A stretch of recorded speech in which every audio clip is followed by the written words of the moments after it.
Ed Orgeron had his weekly visit with Jordy and T-Bob on Off the Bench.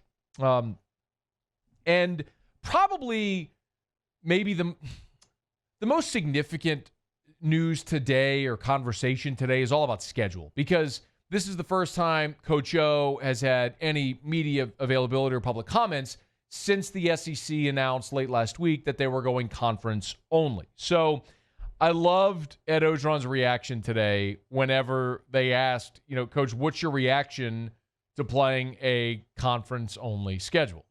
Buckle up, big boy. I mean, what else can you say, man? Hey, What a challenge. The best conference in the world.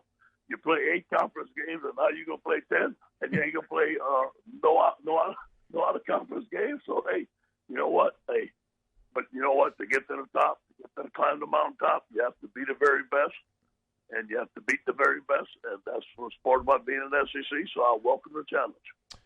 So Coach O not shying away from the challenge ahead and the fact that it's a conference-only schedule, but his reaction is somewhat apropos. But you know what the other part of that is that I really like? As a fan, doesn't it get you excited to know that you're going to get to watch 10 SEC games and you're not going to have to watch UTSA and Nichols? No disrespect to the Colonels out there. I mean, Tim Rebo's done a great job, but there's no fan that wants to watch it. No LSU fan wants to watch LSU play Rice. Give me LSU Tennessee over LSU UTSA. Now, of course, we're still waiting to see what the other 2 games will be that LSU plays this year. You'll have your division games. You'll play Florida. You'll play South Carolina and 2 more. The guys asked Ed Orgeron if he had any insight there. I have no clue. I don't know. I don't even know what the schedule's going to be. We don't know who we play September 26th. We don't. And I'm sure that's going to come out this week. And I got to give it to Commissioner Sankey. He had a lot on his plate. I think that the one thing I know Commissioner Sankey has done is put the safety of our players first. Yeah. That's why he waited so long to make a decision. And that's why he has Dr. Katie O'Neill. That's why he has medical staff he's listening to. So I think that was the priority. Now I think the priority is how we're going to practice in August and then the schedule out. So priority right now, obviously, player safety, as you heard Ed Orgeron say there. But they are expecting this week to get word from the SEC on what the schedule will be, because you've got to start preparing for your season. And it's not just the team, right? But there's logistics. You've got to, you're going to play 5 road games, including 1 road game you weren't anticipating playing. You've got to book travel, and you've got to get hotels. And all of those logistics are compounded even more now because of COVID. What is going to be open? Will you have to travel the day of the game? Who knows? All of those things are up in the air, so you got to figure out those things. Now, the other bit of information we learned today is about how fall camp is going to play out. Now, Ed Orgeron talked about this before the SEC released the information. Here's what Ed said this morning, and then we'll come back and fill in what it's going to look like. Well, here I'm just waiting for the final say-so of when we can start camp. I've heard it's going to be May 10th. I'm not for sure. I think that's when it's going to happen, but I think we're going to get the word today.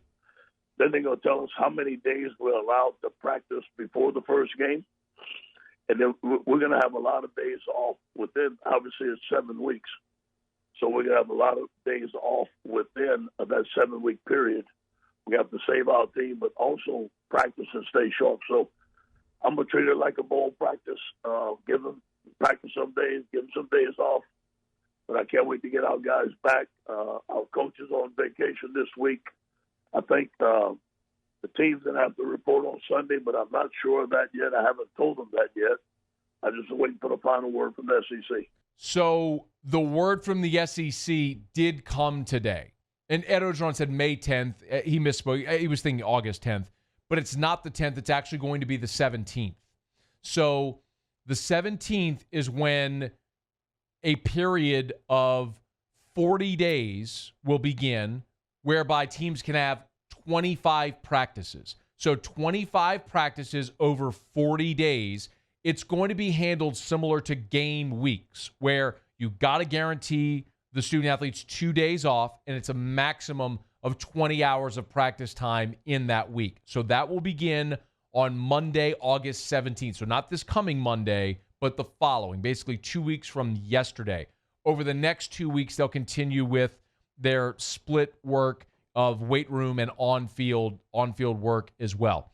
So that sort of on-field work is what Ed Orgeron has referred to as football school. There was no fall camp or spring practice, as we know, so the NCAA allowed an extended period for players and coaches to get on the field for walkthroughs, sort of just a glorified film session, effectively. And Ed Orgeron talked about how they used that time, both on offense and defense. First, here's Ed Orgeron talking about how they used that football school on offense. I thought it was excellent. I was really impressed with the offense.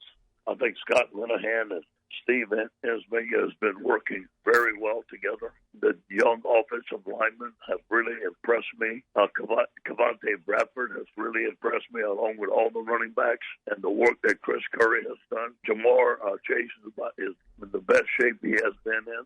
Terrence Marshall practiced a little bit. Grayson McMath looks good. Eric Gilbert practiced for the first time. Really impressed with, we can't tell the quarterback, Miles looked like he was doing great, but without throwing the ball, without full speed. Max and TJ look good. Really impressed with our offense. So pretty thorough rundown of how the offense looked. He also talked about the offensive line. This is 10, Brain, if you would. This is Ed Orgeron talking about how the offensive line looked in this football school, and Liam Shanahan, as he reiterated, is starting there at center. I thought they came out well, T-Bob, and I think it starts with Liam. Liam can make the call. He as the quarterback. I think Ed Ingram believes in him. I think that the guys worked well together. Chase on that middle in there were making calls, making communication. I think Darrell Rosenthal being back helps us, and obviously Austin Douglas has been back. I'll tell you, these young freshmen, Marcus Dumerville, Arden Martinez, Xavier Hill, are good players. And a guy who's come along, he had some good feet, and he's a good athlete, but only 250 pounds is Charles Turner. He's up to 290 pounds right now. So, and I got to give it to Jimmy Craig. He predicted that the young man would gain weight, so he's gained weight, and it looks like he can play for us. He can play center or tackle. So that's another thing that's been reiterated throughout. It looks like that offensive line, the first five look settled now and looking for backups and depth. And then Ed Orgeron also talked about football school on the defensive side of the ball. The defense, the details of Coach Pelletti's new defense, we're working on it every day, getting better. I think the biggest asset of this defense is going to be the speed and athleticism. We're big and fast and run to the ball. Hey, thanks so much for watching. Please leave your comments. I love to interact, and be sure to hit the red subscribe button below.